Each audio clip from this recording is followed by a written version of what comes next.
For as long as I can remember, that time was so peaceful and happy for our family of three. My name is David Thompson. I am a senior architect, and every day I am busy in the design of various architectural projects. Whenever I pick up a paintbrush and sketch lines and shapes on paper, I can feel the joy of creation and a sense of accomplishment. Those skyscrapers and chic villas are the children of my heart, and I have poured countless efforts and emotions into them. Emily, my wife, is a successful business consultant. The nature of her work requires her to travel a lot to provide consulting services to her clients.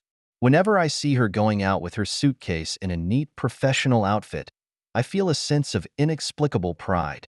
She is not only beautiful and intelligent, but also independent and strong, a goddess in my heart.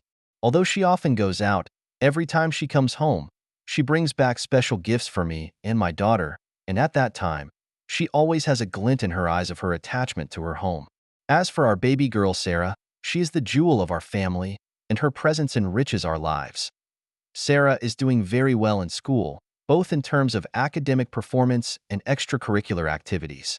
She is the favorite of her teachers and classmates, and Emily and I are overjoyed whenever we hear people praise her. At that time, we lived such a happy life, as if everything was so good and smooth. Every weekend, we would go out together, have picnics in the countryside, or go to amusement parks to enjoy family fun times. At that time, we were always laughing as if the whole world was cheering for us. However, as time went by, I gradually noticed some subtle changes. Emily began to get tired of the same old married life, and she gradually lost interest in my care and the warmth of the family. I began to notice that she came home less and less often and returned for shorter and shorter periods of time on each business trip, and there was a hint of detachment in her eyes that I couldn't understand. I tried to communicate with her, tried to understand her thoughts and feelings, but she always used the excuse of being busy at work to avoid my questions.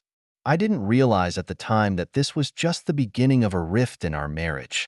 During that time, I remained immersed in my architectural world.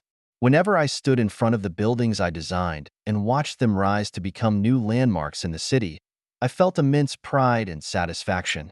My work gave me a great sense of fulfillment and allowed me to ignore the problems that arose in my family for a while.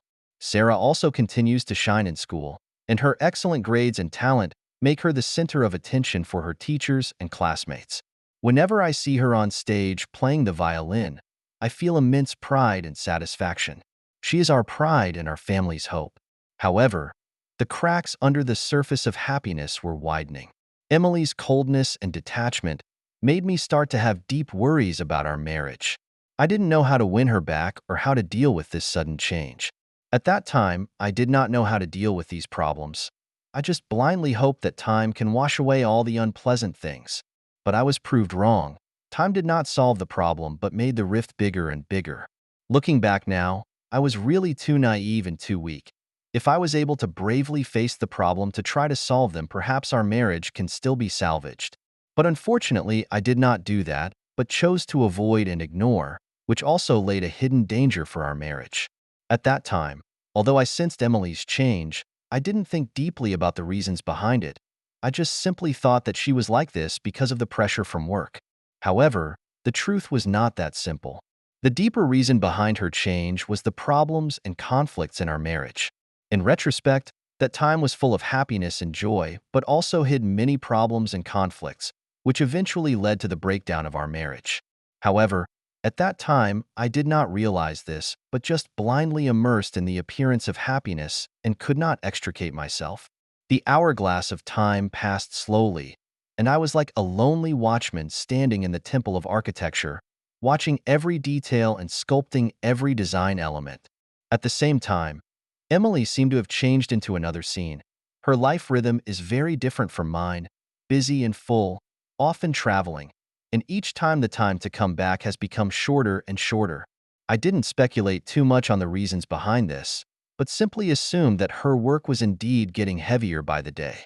However, some subtle changes in my life were like an undercurrent that gradually eroded my inner peace. Emily's homecoming moments are always accompanied by a different kind of glow. Her eyes sparkled like never before, as if they were a star-studded night sky, deep and mesmerizing. Her cell phone became a mysterious link, ringing from time to time, and she always stepped aside lightly and whispered, her voice revealing endless tenderness and pleasure. These changes are like tiny needles that prick my sensitive nerves. But whenever this uneasiness welled up in my heart, I always used the busyness of my work as an excuse to avoid delving into the truth behind it. One night, with moonlight like water spilling over the balcony, I overheard Emily standing there, phone in hand, her voice low and full of emotion. Despite my best efforts to suppress my curiosity, the joyous laughter still reached my ears like a thorn in my heart. These subtle changes, though seemingly subtle, did not escape Sarah's keen eye. Like a careful observer, she quietly watched every change in the family. Her mother's sneaky phone calls, the happy smile that often hangs on her face, and the sense of pleasure that is hard to hide, all fill Sarah's heart with confusion and uneasiness. However, this little girl did not choose to reveal these findings immediately. She chose to remain silent, chose to observe in secret, and tried to solve the mystery in her own unique way. Every day after school, she always couldn't wait to go home and secretly observed Emily's every move. She realized that whenever her mother answered those mysterious phone calls, she would always fall into a kind of deep contemplation, with a happy smile unconsciously spreading on her face. Sarah's heart is filled with struggle and uncertainty. She wasn't sure what she was seeing meant, except that she felt as if an unknown storm was brewing in the family. She chose to remain silent for a while, burying these doubts and insecurities deep in her heart, hoping that time would give her a clear answer. However, what she observes is becoming more and more unsettling as time goes on. Secrets that have been carefully hidden from Emily seem to be coming to the surface, and the undercurrent grows ever more turbulent. That day, the sky was gray and cloudy, seemingly foreshadowing the coming storm. I was sitting in my study, buried in the work in hand, the tip of my pen darting across the paper, leaving behind lines of precise design sketches. Architectural design is my passion, and whenever I am immersed in my drawings, I can temporarily forget about the outside world. Emily was also busy with her so-called overtime work, but I knew that her overtime work was often just an excuse, and she often used it as a reason to come home late, sometimes even staying out all night. Even though I had my doubts, she always used various excuses to get out of the house. Sara was out of the house for an extracurricular activity. She had gone to a school club event and wouldn't be back until the evening. The whole house seemed extraordinarily quiet, with only the sound of pen strokes in the study and the occasional cacophony of the street outside. Suddenly, Emily's cell phone vibrated on the desktop, breaking the silence. I accidentally glanced at it, and the name Mark flashed on the screen. I had never heard of this name before, and I had no idea when Emily had gotten in touch with such a person. Out of curiosity, I clicked on the text message. I was shocked by the content of the text message, which was full of intimacy and ambiguity between the lines. I couldn't believe my eyes that those sweet words, those suggestive teasing, had come from my wife. I immediately felt my heart was like a knife. The whole world seemed to collapse at this moment. Just then, Emily came home. She pushed open the door and turned pale when she saw me clutching her cell phone. Her eyes widened in horror as she looked at me as if she realized something. "What is it?" I asked, my voice cold and shaky as I held up the phone. Emily's lips were tightly closed, a flicker of panic and guilt in her eyes. She tried to retrieve her cell phone, but I held it tightly, denying her the chance to destroy the evidence. "How could you do this to me?" I roared angrily, anger blazing in my heart. I couldn't stand such betrayal and deception, much less her infidelity to me. Sara in the next room heard us arguing, and she opened the door and poked her head out to see what was going on. When she saw the scene of our standoff and my clenched cell phone, her eyes were filled with shock and disappointment. She couldn't believe her mother would do something like this to hurt the family and her father. "Mom, what's going on?" Sara asked with a sobbing tone in her voice. She obviously couldn't accept the harsh reality that her mother, who she had always adored, would betray her family and her own father. Emily just stood there silently, tears sliding down her cheeks. She couldn't face her daughter's disappointed and angry eyes, nor could she explain her betrayal. At that moment, I decided to divorce Emily. I could not tolerate such betrayal and deception to continue in our marriage. Words can't describe the pain in my heart, but I knew that only a divorce would allow me to regain my dignity and worth. Sara was also deeply disappointed and angry at her mother's behavior. Sara was also deeply disappointed and angry at her mother's behavior. She couldn't accept that her mother, whom she had always loved, would hurt her and the family so much. She began to express her resentment and anger by distancing herself from Emily and refusing to communicate with her. In the days after my divorce, I was plunged into an endless darkness, and Emily's betrayal was like a sharp blade that cut deeply into my heart. Whenever night falls, the memories of betrayal haunt me like a nightmare, making it impossible for me to let go. This kind of resentment is like poisonous grass spreading in my heart, growing wildly. I began to plot an elaborate revenge. I wanted to discredit Emily in her glamorous professional world and make her feel shame and pain like she had never felt before. It wasn't just for myself, but for those who had been deceived and hurt by her. In order to carry out my plan, I began to closely follow Emily and Mark's every move. I hired a private detective to quietly follow them and record every one of their secret meetings. Every time the detective passed me new photos and recordings, my heart would twitch hard. The sweet words and intimate gestures all reminded me of how completely I had been betrayed. Not only did I collect their photos and recordings, I also intercepted their emails and text messages through some technical means. Each piece of information became a tool for my revenge and made me more determined to carry out my plan.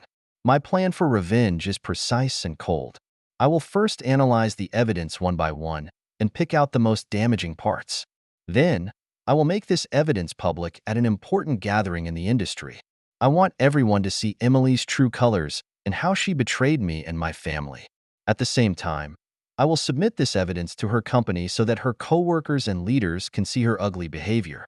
I believe that her company will not tolerate such a morally corrupt employee. I will make her lose her footing at work as well, so that she can feel true despair.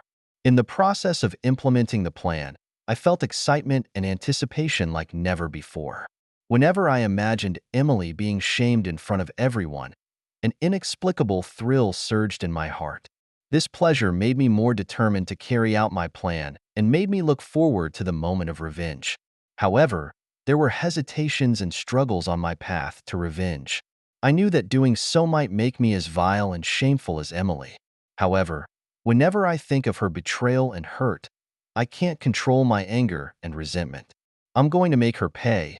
I'm going to show her that betraying me doesn't come without consequences.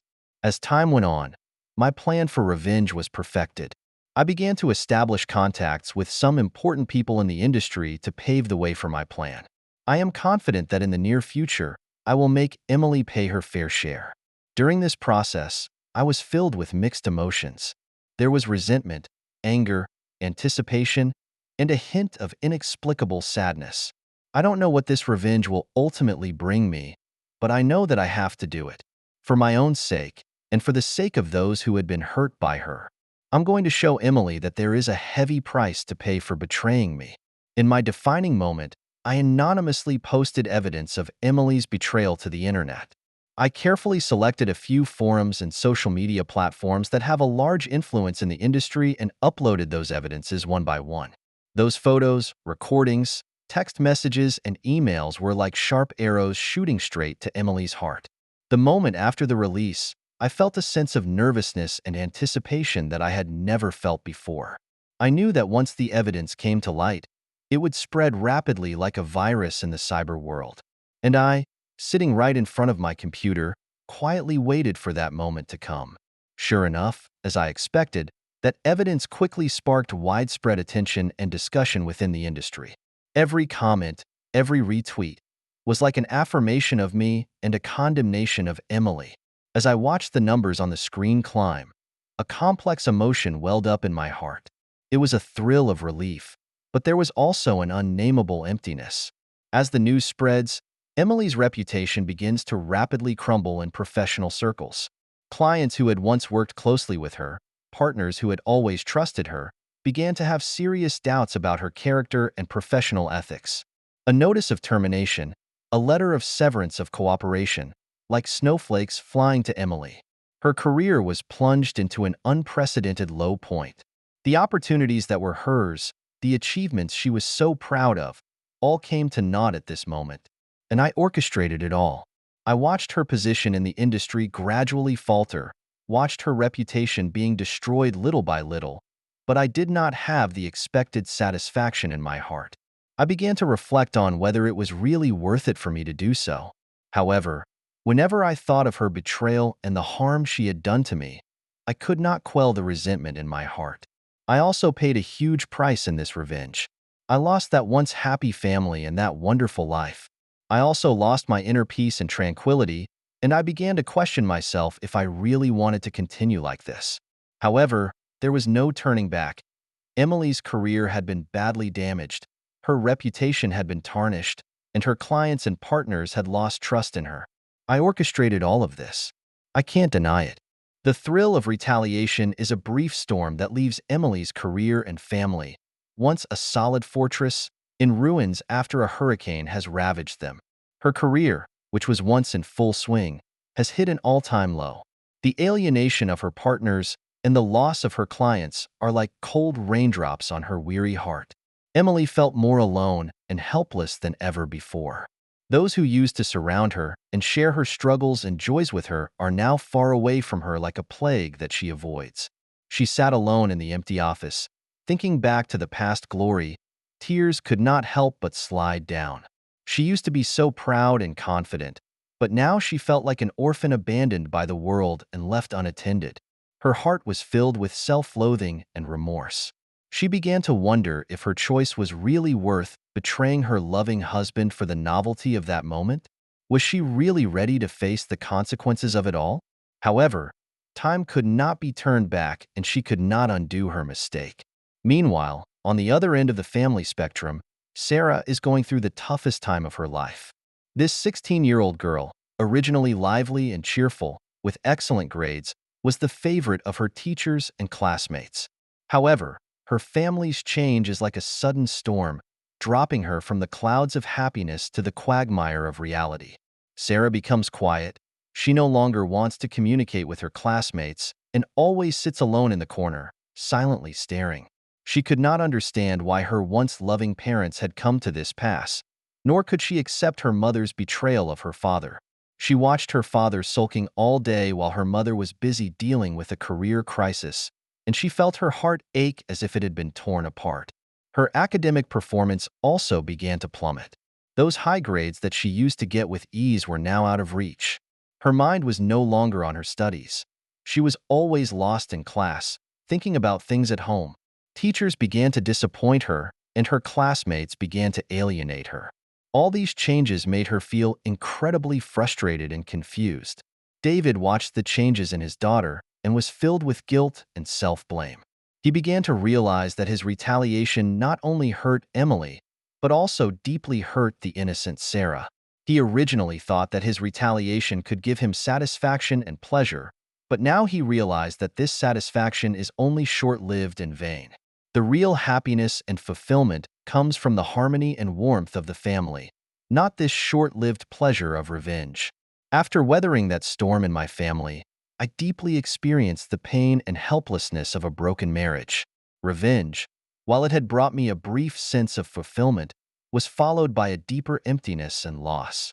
As I watched Emily struggle with her career and family, and Sara's silence and slipping grades, a tidal wave of guilt washed over me.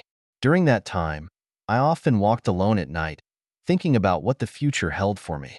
I didn't want to wallow in the pain of the past any longer. I needed to find a new purpose and meaning for my life. It was on such a night that I happened to pass by a community service center where a marriage counseling seminar was being held. Out of curiosity, I walked in. In the lecturer used vivid cases and in-depth analysis to explain the communication barriers and solutions in marriage. I was mesmerized by what I heard, and a strong desire welled up in my heart. I want to be like that and use my professional knowledge and experience to help those who are facing marital crisis. So, I decided to devote myself to marriage counseling. I began to take the initiative to attend various marriage counseling trainings to learn how to better understand and communicate between couples. I also began to work with the community to conduct a series of marriage counseling seminars and activities. In the process, I met many couples facing marital problems. Their stories are different, but they all have one thing in common. They are confused and helpless about their marriage. I listen attentively to their stories, offer professional advice, and encourage them to face their problems bravely and find solutions. One of the stories of a couple impressed me. They had been married for many years, but their relationship had gradually drifted apart because of their busy schedules and poor communication. The wife complained that her husband did not care about the family, while the husband felt that his wife did not understand what he had done. When their marriage was coming to an end, they came to my talk. I had an in-depth communication with them and guided them to re-examine each other's strengths and contributions. Through a series of counseling activities, they gradually regained the sweetness and tacit understanding they had when they first met. When I saw them leaving hand in hand, my heart was filled with a sense of accomplishment. During my time in pro bono, I have not only helped many people, but I have also found a new purpose and meaning in my life. I began to work with more professionals to promote marriage philanthropy. I have also started to pay attention to more social issues and hope to make more contributions to the society through my own efforts. In the process, I also gradually let go of my resentment and hostility toward Emily. I began to understand the reasons behind her choices and behaviors, and I also began to reflect on my own problems in marriage. Although our marriage is irreparable, I hope that through my efforts, more couples will be able to cherish each other and get through every stage of life together. At the same time, I paid more attention to Sarah's growth and education.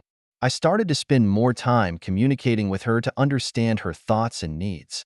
I also started to bring her to some charity activities to cultivate her sense of social responsibility and empathy. I hope she can become a caring and responsible person and make her own contribution to society. With the passage of time, I gradually stepped out of the shadow of the past and began to welcome a new life.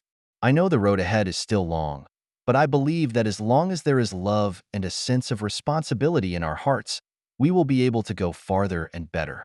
I also hope that my experience can bring inspiration and help to more people so that they can find ways to solve problems and create a better future together when they face marital crisis. Nowadays, I am no longer the man immersed in the thrill of revenge, but a public-spirited person who is committed to the cause of marriage charity and concerned about social issues. I use my own professional knowledge and experience to help those in need and also in the process find their own value and meaning. In the course of my charity work, I have witnessed the sadness and happiness of many families and gradually learned to look at life and marriage from a broader perspective. At the same time, I also keep a close eye on Emily and Sara, who were once the most important people in my life. Emily has changed a lot since she experienced a career downturn and the disintegration of her family. To rebuild her relationship with Sara, Emily puts in a tremendous amount of effort. She tries to communicate more with her daughter, to understand her thoughts and needs, and to take her to various activities, hoping to make up for the past. However, Sara does not buy these actions of her mother at first, and she still holds a grudge against her mother in her heart. I understand how Sara feels. After all, the mother she once trusted and adored so much has suddenly become so strange and distant. However, I also see Emily's sincerity and hard work, and I believe that time will wash away all the hurt and will gradually warm up the relationship between mother and daughter. Once, I overheard a conversation between Emily and Sara in which Emily confessed her mistakes to her daughter, admitting that her betrayal in her marriage and neglect of her family had caused her daughter irreparable harm. She choked up as she spoke, and Sara listened silently without saying a word. In that moment, I saw an exchange of emotions between mother and daughter. Although Sara did not respond directly to Emily's apology, the ice in her heart had begun to melt. From then on, I noticed that the relationship between Emily and Sara began to change subtly. Sara begins to initiate communication with Emily, asking her about her thoughts and feelings. They went shopping, watched movies, and cooked together, as if they were trying to recover those lost times. I saw more and more smiles on Emily's face, and Sara gradually came out of the shadows, regaining her confidence and happiness. I know that none of this is possible without Emily's hard work and sincerity. She warmed Sara's heart with motherly love and patience, and revitalized their relationship. I am happy for them, and I am also glad for myself. After all, I had loved them deeply and wished them a happy life. As time went by, I also began to try to establish more contact with Sara.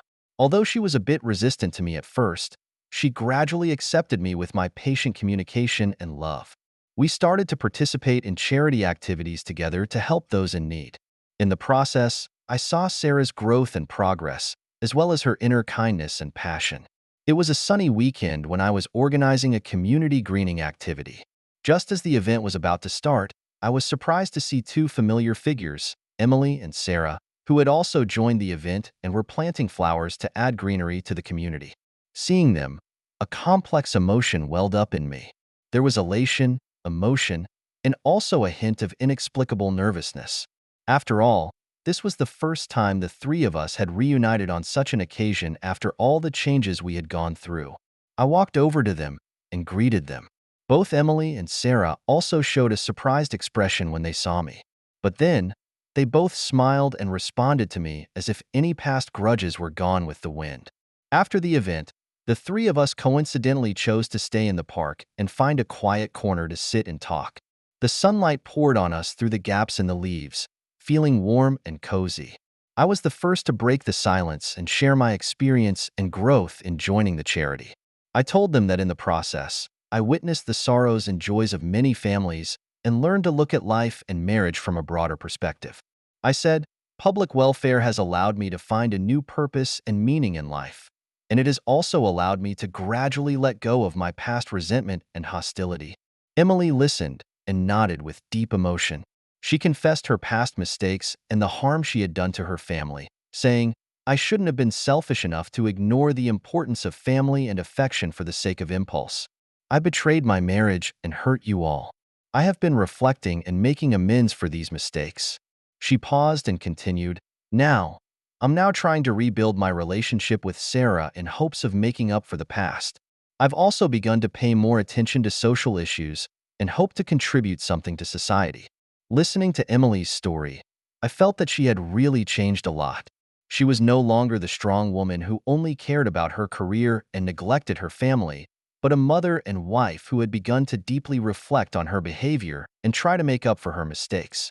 Sara also shared her feelings and reflections. She told us that after listening to her parents, she gradually understood their choices and decisions. She said, I know that you all have your own hardships and difficulties. Although the pain of the past cannot be completely erased, I am willing to try to forgive and understand. When I heard Sara say that, a warmth welled up in my heart. I know that this family has begun to find warmth and love again. And all of this could not have been achieved without the efforts and sincerity of each of us. We continued to talk a lot about our future plans and expectations. Emily expressed her wish to accompany Sara more as she grows up and to make a difference in charity work.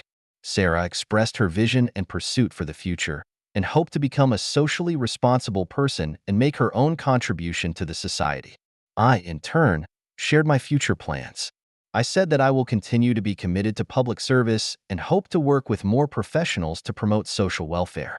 Meanwhile, I also hope to keep in touch with Emily and Sara and witness each other's growth and progress together. That afternoon, we talked happily and deeply. It was as if time had gone back to those good old days, only now we were more mature and appreciated each other more. After the charity event that day, my in-depth conversation with Emily and Sara seemed to put an end to our entanglement. Emily's apology was sincere, and I could feel her remorse and desire for a fresh start. I also expressed to her that I was over it and hoped that we could both move on from our new beginnings and be at peace with each other. As the days passed by, I began to devote myself more to charity work, helping those in need and finding inner peace in the process, and Emily began to make amends for her past mistakes and rebuild her relationship with Sara, as she said she would, and the mother-daughter bond that they share is a source of great joy to me. One day, I received an email from Emily. In the email, she apologized to me again and invited me to a family dinner, saying that it was to celebrate Sara's academic progress and for the three of us to make a fresh start. I hesitated, but eventually decided to go. The potluck was at Emily's newly moved home, a cozy and comfortable cottage. When I arrived, Emily and Sara were already busy preparing dinner in the kitchen. Watching them, mother and daughter, working together in silence, a warm current welled up in my heart. Dinner was sumptuous, and the three of us sat around the table enjoying the food and the rare time of togetherness. Emily suggested that we raise our glasses together to celebrate Sarah's academic progress and the family's new life. The moment we clinked our glasses, I felt the warmth of a family I hadn't felt in a long time. After the meal, we sat in the living room and chatted. Emily shared her new plans and outlook on her work, while Sara talked about her school antics and future dreams. I also told them about my progress and achievements in my charity work. It was like the three of us had gone back to those good old days, only now we knew how to appreciate each other even more. As the night wore on, I got up to say goodbye. Emily and Sara walked me to the door, and we hugged each other tightly. In that moment, I felt the strength and warmth of family. Although the pain of the past cannot be completely erased, we have learned how to face and accept it. When I got home, I lay in bed thinking back to today's family dinner. My heart was filled with gratitude and anticipation. I am grateful to Emily and Sara for giving me a chance to start over, and I look forward to many more reunion times in our future. This family dinner has made me deeply realize that no matter how many changes and tribulations we have gone through, as long as we are willing to let go of our past grudges and treat each other with honesty and sincerity, we will definitely be able to regain the warmth and love of the family. And this love will also become our motivation and courage to continue to move forward, so that we will be more determined and confident in facing future challenges. Since then, we have been trying to reconnect as a family. Although we don't live together every day as we used to, we regularly get together for meals, travel, and spend every important moment together. Emily has also rediscovered her career direction and started to devote herself to social welfare, using her professional knowledge and ability to help more people. Sara, on the other hand, under the accompaniment and support from us, has Sara, with our company and support, bravely pursues her dreams and becomes a socially responsible young person full of positive energy. I, in turn, found new purpose and meaning in my life in the process. Instead of dwelling on past hurts and resentments, I learned to forgive and understand. I began to cherish the emotional connection with Emily and Sara even more, and worked hard to preserve and protect our family relationships. Time flies, and many years have passed in the blink of an eye. I have watched Emily and Sara achieve remarkable success in their respective fields, and I feel immensely gratified and proud. I know that no matter what challenges and difficulties we will face in the future, we will work together and support each other because we are family. In the course of this new family life, we have all learned how to face the hurts and regrets of the past and how to cherish the happiness and beauty of the present. We know that the power of a family is infinite, and as long as we have love, tolerance, and understanding in our hearts, we will certainly be able to overcome all difficulties and challenges and meet a bright future together. Thank you for taking the time to listen to today's story. If you enjoyed it, please like and subscribe if you haven't already. If you have a story to share about your own or someone else's experience, please feel free to contact me. Take care.